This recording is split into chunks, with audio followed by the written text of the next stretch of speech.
All right. Hello, everyone. It is the first Wednesday of February. You know what time it is. It is time for the February Webinar Wednesday here with the National Weather Association. And we have the president in the house today. It's going to be a great webinar. We get to interrogate him today, find out everything we want to know, and probably some things you probably don't want to know about the presidency and the National Weather Association. We also have a couple other panelists here with us today.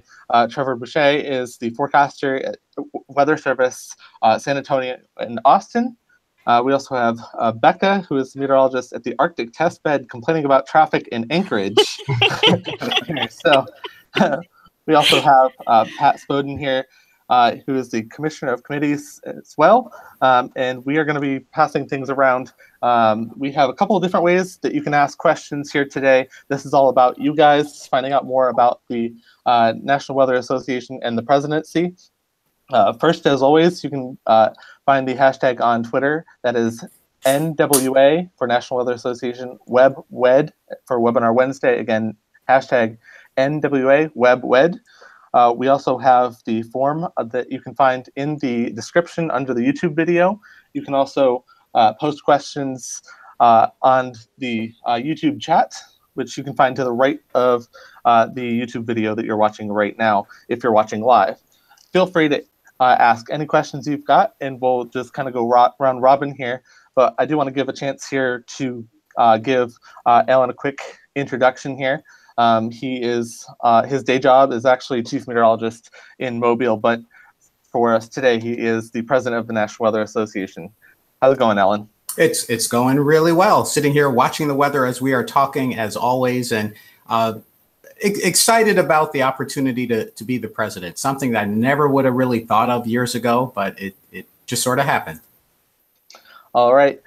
We understand that you want to give a quick introduction to some of the questions that you might get in this webinar, just to kill some of those easier questions to answer.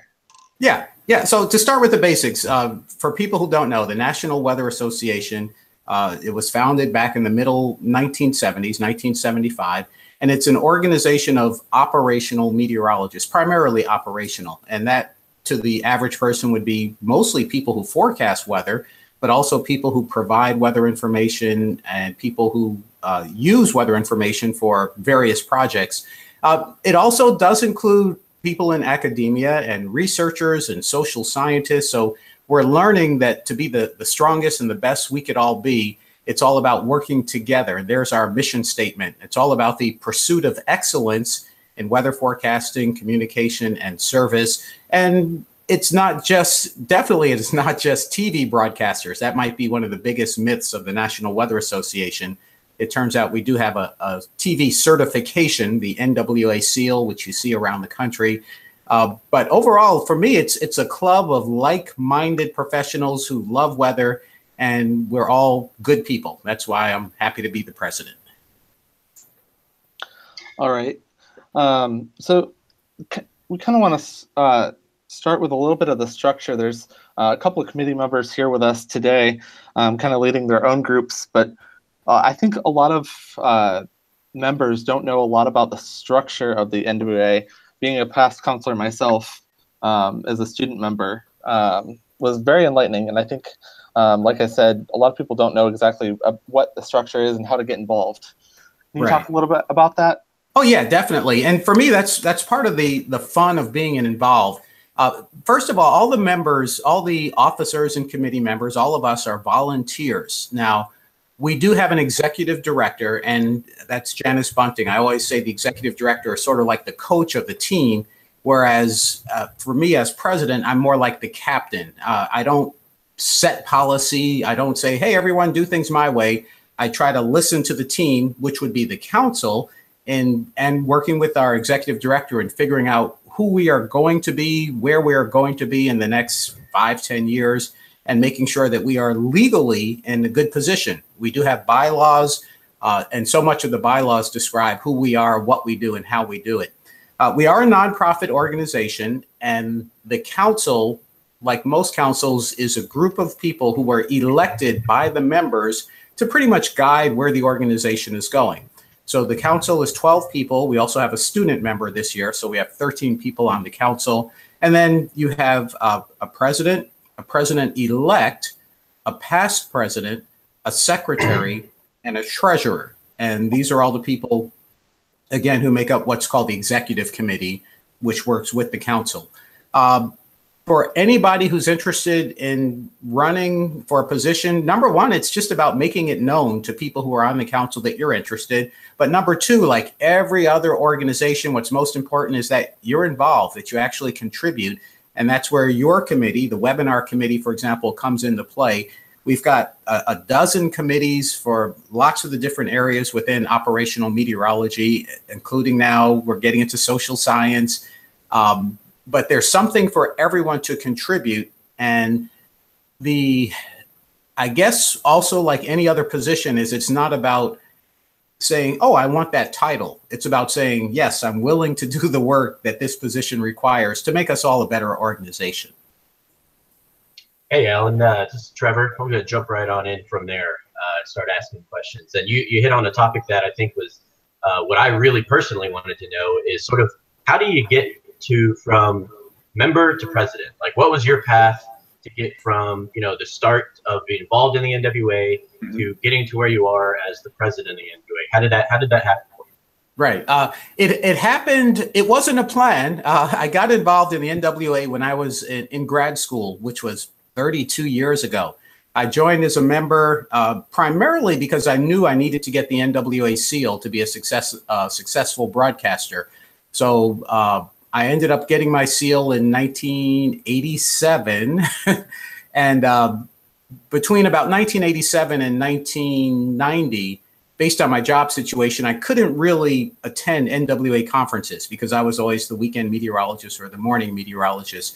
But once I got into the position where I could start going to the conferences, which was about early 1990s, I've been pretty much going ever since for my benefit. It's all about being a better forecaster, being a better meteorologist, networking, for me as a broadcaster, making contacts for people who may help me in future stories. So I became sort of an active meeting attendee in the early 90s. And then in the early 2000s, I was asked to run for council. And it wasn't something I had ever really considered, but it was an honor for people to say to me, we think you're the type of person who would make a good leader for us. We trust you. We value your perspective. So I served a 3-year council term back in, I think it was 2004, 2005, 2006. And that is the length of a council term. And then I stepped back for a few years because I also got more involved with AMS. I also served an AMS council term. So, and through all that, I need to write all this down. Before I was on NWA Council, I was chair of the broadcast board, and that's the board that grants the NWA seal. So just being active first on a board, then on the council, and then a break, and then being asked out of nowhere, hey, would you consider running for president? And the timing was right at this point in my life because it does take time and effort. So for me, it's fun to learn this whole new arena of organizational structure and governance.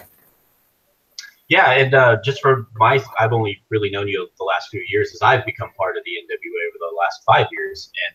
And one thing that you touched on that I think is really important is that you're not just a member, you're not just a committee member, you're not just having a title, you're involved. And one thing I've always associated with you, Alan, is that you're really involved. Whatever it is, whether it's even just an oral presentation, you give it your all. And that's one of those things that these annual meetings, I think, really bring to the table is that it gives you an ability to showcase, what you do and what work you're doing and how it can benefit everybody else.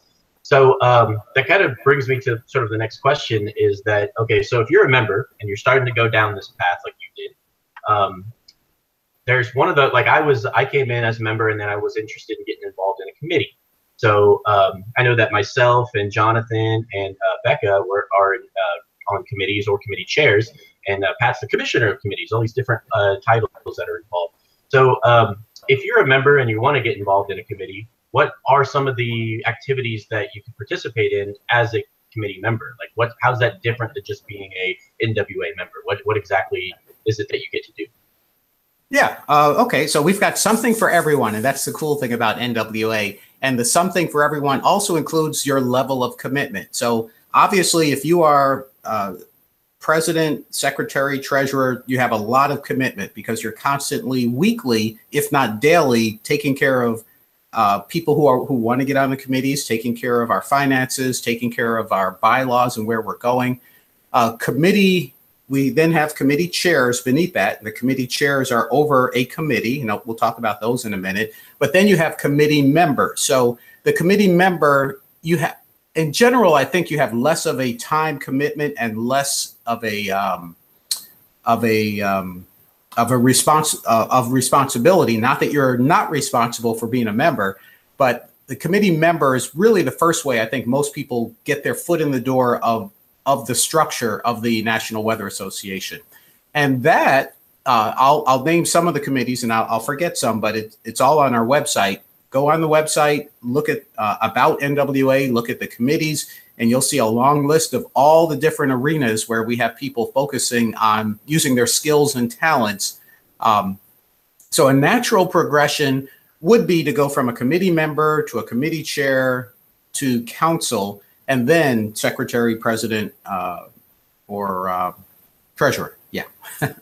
And also with regard to that, the president's term, as I may have mentioned, it's actually a 3-year commitment. The first year you are president-elect, which is the same as saying you're president in training. The second year you're president, and then the third year you're past president, which means you're now advising the current president. So most of our terms for chairs or council or officers are 2 to 3 years.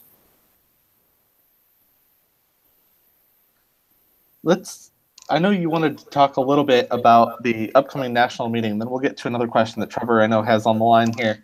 Can you talk a little bit about the upcoming meeting in St. Louis and its theme? Yeah. Okay. So every year we have our annual meeting. It moves from place to place around the country, mainly to give different people in different regions the opportunity to attend. The meetings, they run in general Sunday through Thursday, although we also do on Saturday a special day, which is optional.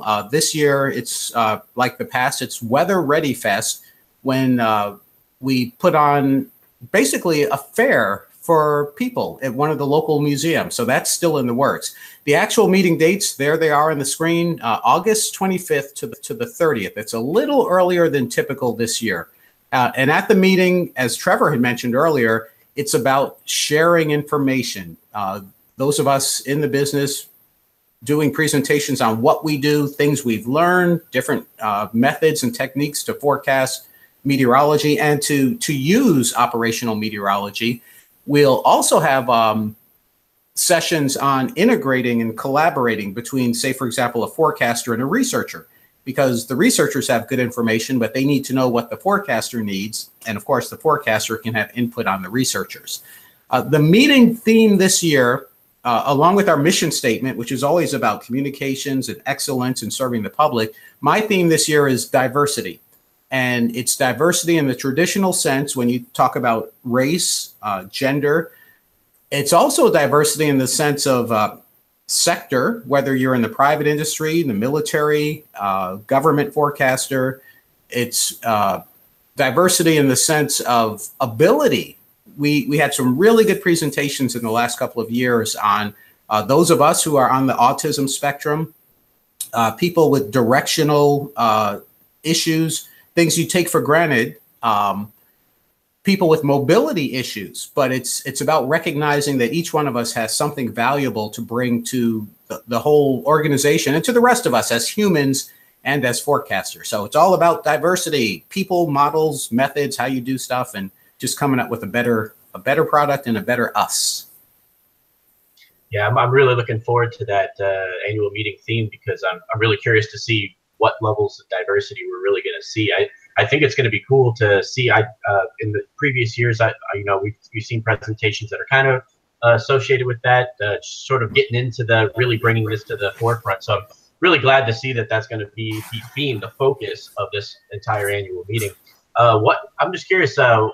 you have any nuggets of information on what we might be seeing for the annual meeting as it pertains to that theme? Any special ideas that you've got cooking, anything like that? To be honest, I really don't have any major special ideas. My whole mission, my whole platform is getting people to embrace the concept of diversity and realizing that the way we see things is not the way the person next to us will always see it. One of the funniest things that just happened to me recently, we hired a meteorologist in my office at work. There are 4 of us. We all share the exact same computers, the same layout. And this was the first time I've worked with someone sharing a computer who is left-handed, and the rest of us are right-handed. So immediately we had to start thinking about, okay, well, where do we put the mouse? So something as simple as that, which makes a big difference to people, is, again, feeling that you're not causing a problem because you might be different than the majority. And then it's all about the majority saying, hey, well, you know, there are some other ways we can do this so that everybody can work effectively.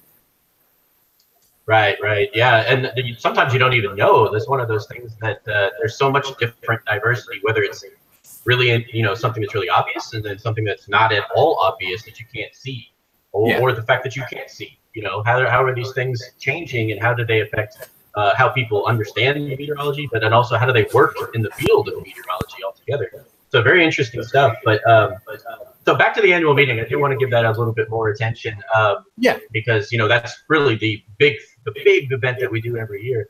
What's your favorite thing about the annual meetings for those that may not have ever been to one before? It truly is the networking. It truly is seeing friends, professional friends, people who you come to know. And even though you may physically see them once a year, you catch up, you talk about your families, your lives, your jobs. So truly the networking is number 1. The knowledge is number 2, sitting through different sessions and picking up little tidbits here and there. I teach a class at the local university here, and I tell my students, in college, you learn how to learn. But after college, that's when you really learn stuff. And there's a lot of stuff to learn when it comes to weather. So those to me are the 2 big things. And then for me, what's fun and not so much for other people is actually sharing, is presenting, which I like to present. We all have opinions and perspectives, and we want everyone to hear them. So if you're that sort of person, you do need to get up and present something that you think is going to help everyone, not just an opinion. But that's fun too. But as much as I like doing it, I really do want to hear other people do the same thing. Yeah, that's one of my favorite things too, is just being able to see that. Well, one thing I get to learn not just about the meteorology, but how to present and how to interact with other people. I see some awesome ideas at these annual meetings. Actually, one of the things I love and I always remember about your talks, Alan, is humor. How important it is for that to be part of the talk. How many times have we seen those talks with black and white slides with all sorts of math on them and stuff like that, but then equations, and then Alan comes up there, and the whole time everyone's like, "What's he gonna say? What's he gonna do?" Alan's up. That's so everyone gets giddy. So that's one of those things that I remember just from the beginning coming to him, which makes it really fun. And then of course the poster sessions and things like that. Let me cut you off there because that's a really important point. Poster sessions and students. Now, the Sunday of our conference, almost every year, it's geared for broadcasters and students. And we typically have a really good turnout of both.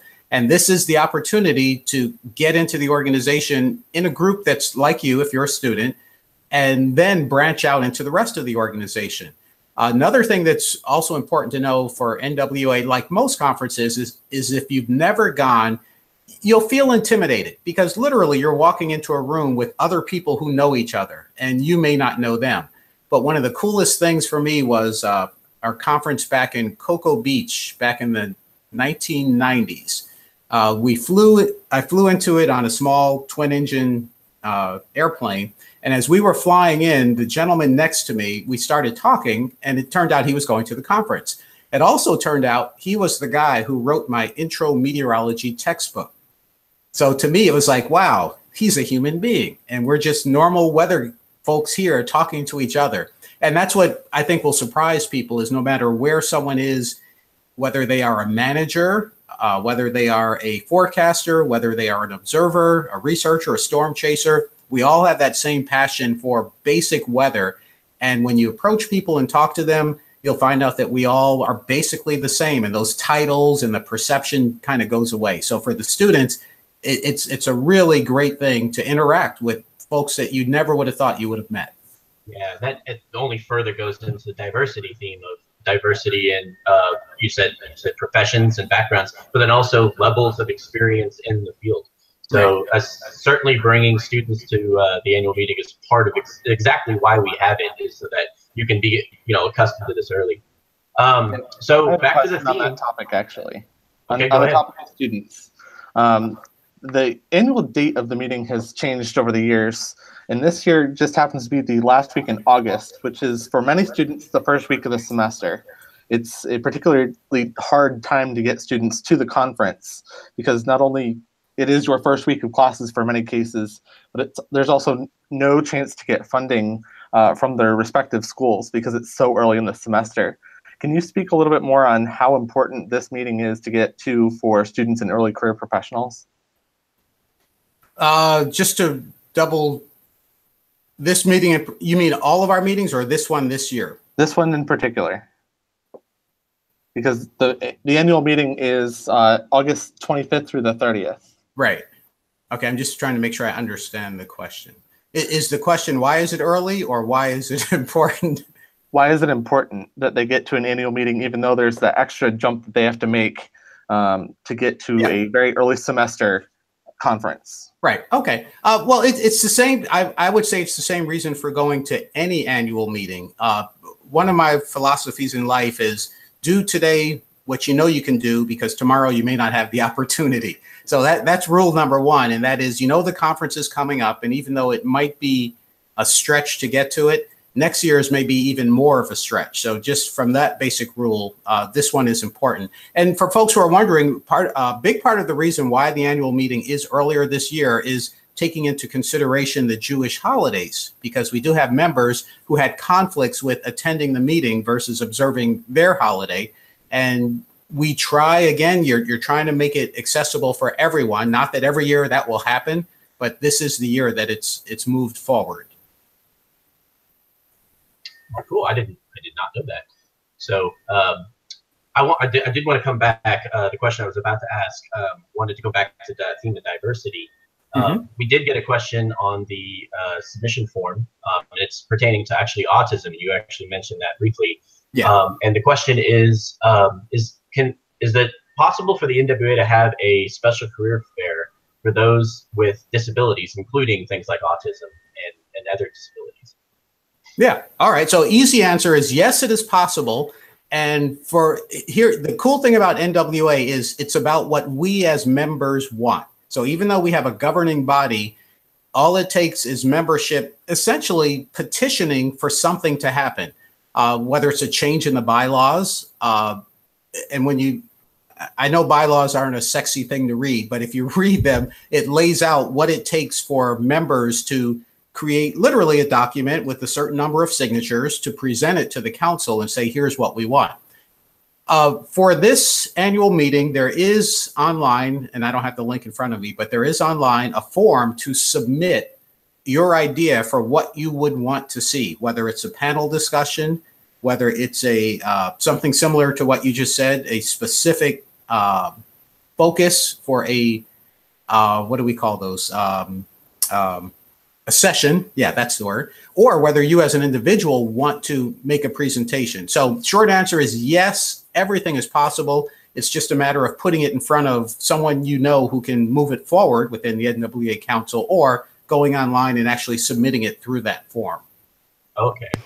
So Rebecca, did you have a question? I just had a quick comment. This would be a great opportunity for folks to join, say, the diversity committee, and you can have a lot of say in developing a session like that, or an outside activity, or an activity in addition to the annual meeting itself, sort of an evening activity or a session prior to the annual meeting starts. So a great way to create one of those sessions, or career fairs, so to speak, is to join the committee, and then you'll have a lot of say in the planning and structure and who's going to be invited and that sort of stuff. So just wanted to throw that out there. Yeah, and I was thinking too, Alan. Can you give some examples of what some of these special sessions we see at annual meetings are? Like, if somebody was thinking about doing a submission, a diversity theme, like what are some things we've done in the past? Just as an example. Okay, and so we've had sessions on. I just got an inquiry about doing one on climate change. So there's a topic that, again, it's not necessarily operational meteorology, but it is a closely related science. So climate change, we're getting to the point now where we're doing more sessions, but typical sessions would be tropical meteorology, severe weather, forecasting. I mean, that would be sort of the standard science type session you would expect. And we do those frequently. Also forecasting, we have, I think it's on the Sunday, we've done a master forecasting class, which is good for young forecasters, whether you're a student or young in the career. And now we're getting to the point where someone could submit, hey, let's do a session just on different abilities and disabilities, physical and otherwise. Someone might suggest one on, and we've kind of rolled this around about career development. Many of us at a younger age don't even think about retirement or families and how do you juggle being a shift forecaster and dealing with that sort of career. So those sorts of sessions, that's what we want. When I say diversity, it's everything. It's not just rain, thunder, lightning, and wind. It's our lives as broadcasters, forecasters, and operational meteorologists. Yeah, I remember specifically at the student session last year that they did an entire panel discussion on work-life balance for the students. And right off the bat, they had said that, if you're going to get into this profession, you need to understand these things. And it was the thing I really appreciate about that discussion was that it was very real. Not every part of being in the meteorological field is awesome. There are some parts of it that are an obstacle, some things that are a struggle, but the great thing is they tied that back into the fact that if you can do some of these things and learn some of these things and understand that there's going to be their need for a balance, then you can do it very well, and it can be such a rewarding process. So I really appreciated that at the student session. And then of course we had some kind of newer things this last annual meeting, like the Weather Twitter Mixer. So we had a social media element to it. Then we actually did a panel discussion this last annual meeting about on vulnerable populations. So that was sort of moving towards the diversity realm, and it was really kind of like a first opportunity to do something like that. And so I'm really looking forward to this annual meeting and seeing what we can come up with that. I do want to ask you a question now that I got you, Alan. And one I didn't tell you I was going to ask you, but I want to know the answer to. Dun, dun, dun. And this one pertains to Reddit. The best weatherman ever. Talk about that. How did that come to be? I'm really curious how that happens. It's another one of those mysteries in life. That was bizarre. The backstory, for those of you who may not know, Reddit is a social media platform, and during Hurricane Irma, I did something which I do in all major hurricanes. Even though my forecast area is Mobile, I did pretty much a separate forecast discussion for everybody, and I posted it on YouTube, and I did 5 of those that week. And I knew it was going to be a historic storm, so that's part of the reason I did it, just as sort of a historic record of here's the way this storm evolved. So the first couple of YouTube videos I posted, they had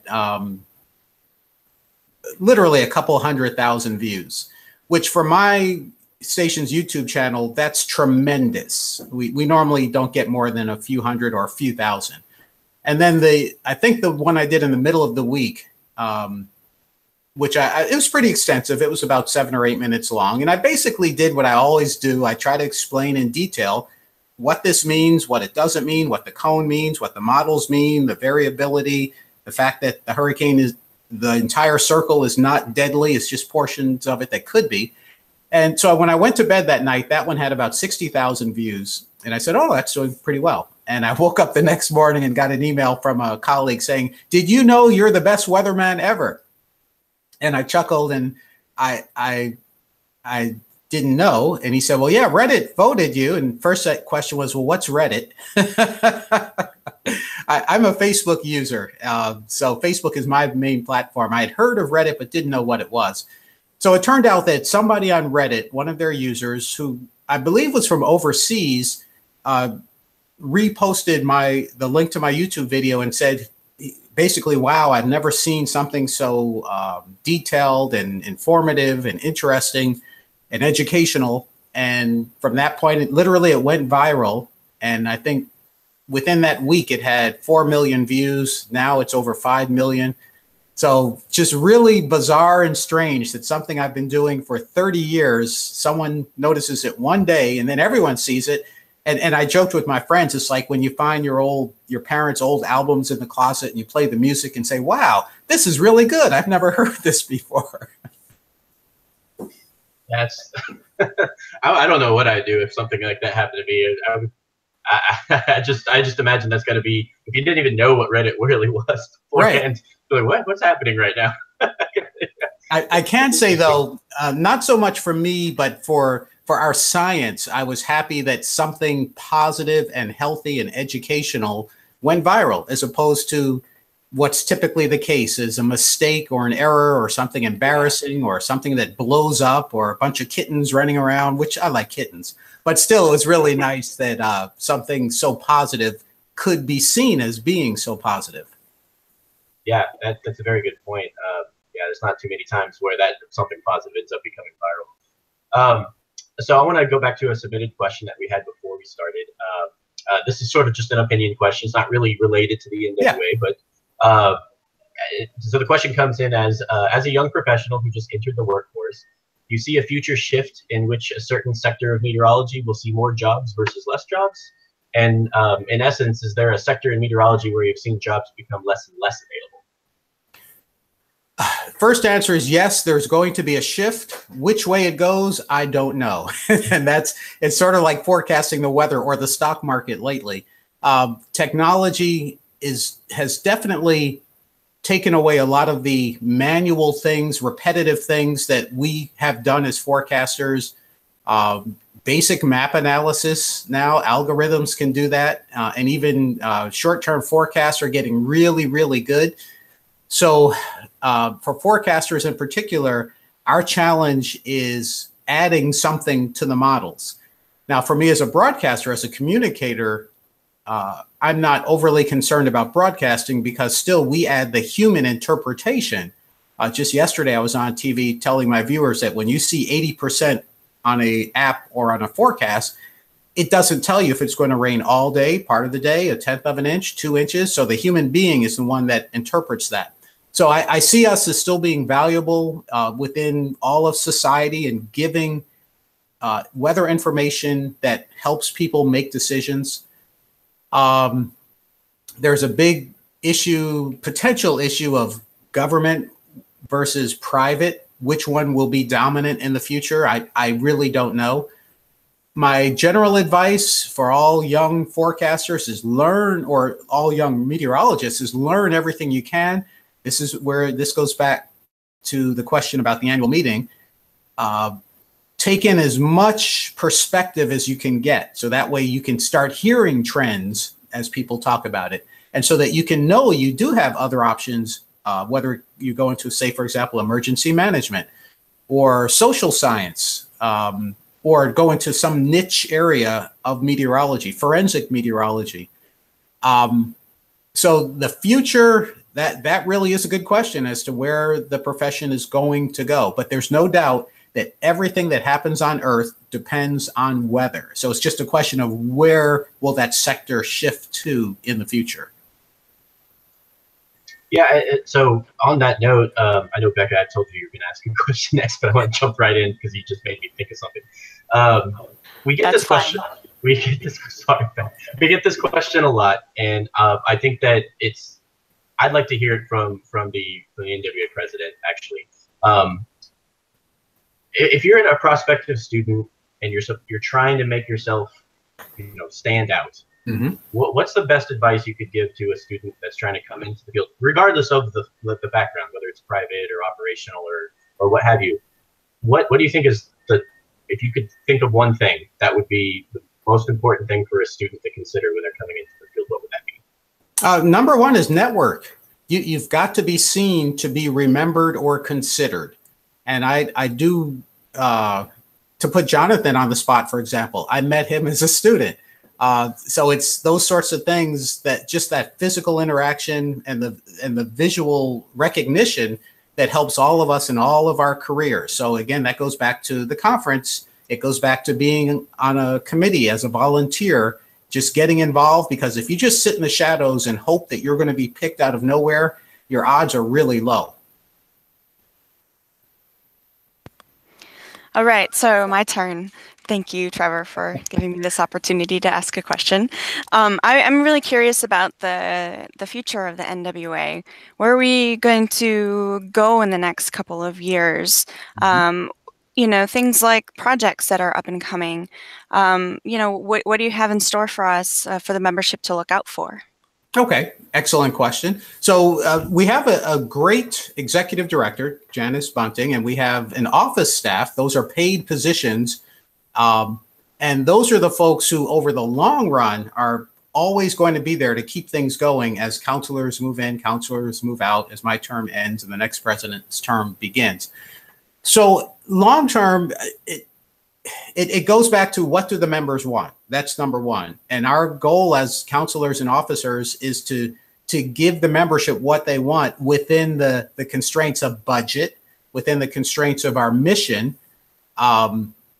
and also within legal constraints, which goes to bylaws. So for example, right now, we're in the midst of updating our bylaws, which defines how we operate as an organization.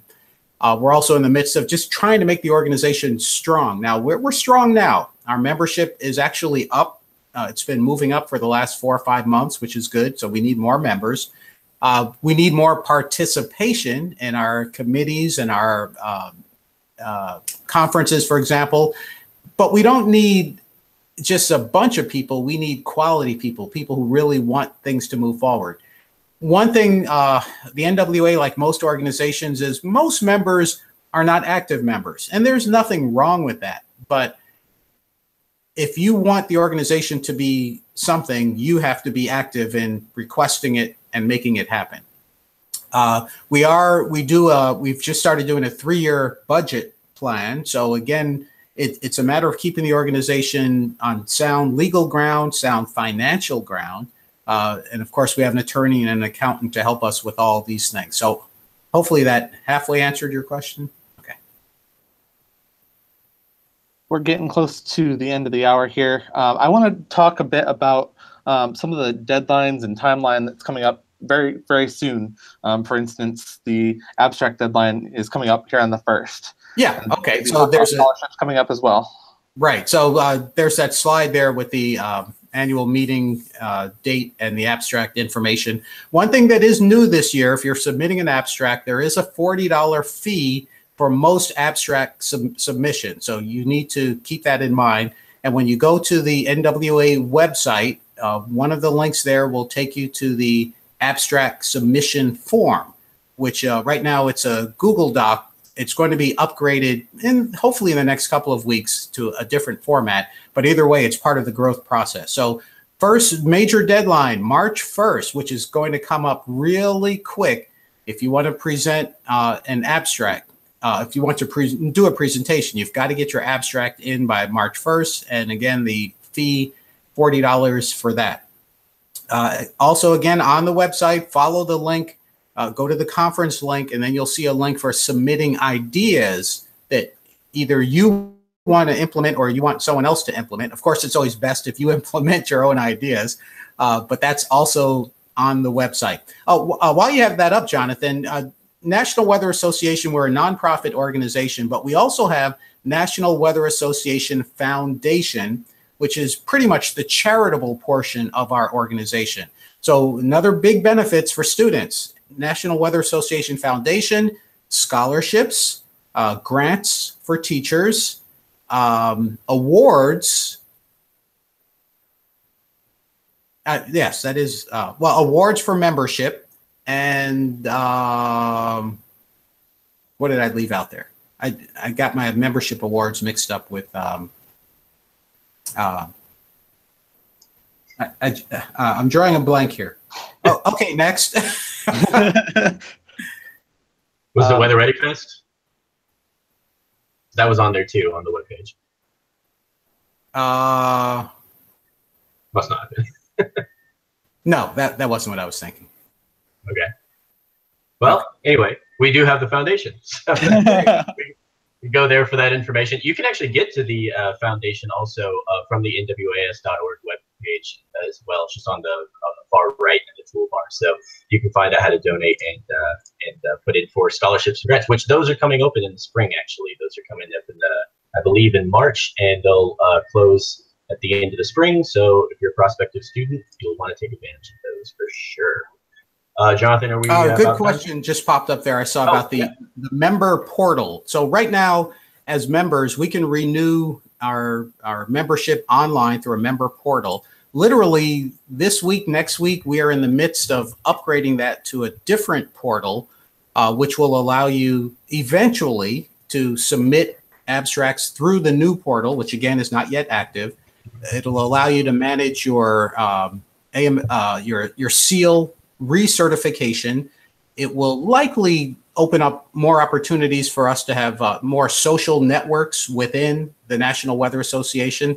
And Jonathan, if you pop up that very last slide, it just kind of summarizes the different committees and endeavors and all the projects we work on, the opportunities for folks who want to get into the National Weather Association, whether it's the webinar team, the social media committee, the aviation committee, the awards committee, the diversity committee, weather and forecasting committee. It's just so much stuff, a little bit of something for everybody. And obviously on this webinar, we don't have time to go through it, but go through it at your own pace on our homepage.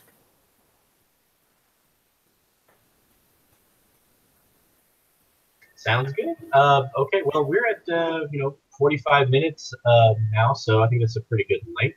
Did we have any other questions that came across the chat or Twitter or anything like that? Nope. I'm not seeing anything. We wore Ellen out. Yeah. Anything else that you'd like to say, Ellen? I guess one thing just in general, as I mentioned, I never, as a young meteorologist or even as a young person, imagined that I would be a board chair or a counselor or asked to run for president of an organization. And true, it is work. There's no doubt it's work. But my mindset in life is I always want to grow as a person and as a professional. So it is that opportunity to do so. And for those of you who may halfway consider it, on a professional note, it looks good on your resume. Again, you can't just do it for that reason, but it is one of those things that helps you stand out as an individual. And for those of you who are young and mid-career, you get recognition, which means it goes back to that question about job opportunities. When people see you and know you and trust you, you're always going to be a little higher on the list for an opportunity than if they don't know you. So those are all good reasons to consider getting involved with committees and boards and officer positions. All right. Well, we want to thank Ellen for his time. I know he has a lot going on right now. He's trying to run out the door here on us, but we are trying to cement down the March webinar, which we're tentatively planning for the first week here in March, but there's some fluidity to that. We'll let you know on Twitter and all of our social media when that does get cemented down in the topic. We try to get committees in here each month, the first Wednesday in every month. So we'll let you know when that happens. But again, thank you for joining us live or for your watching here on YouTube after the fact. Thanks for watching. Have a great day. Bye-bye.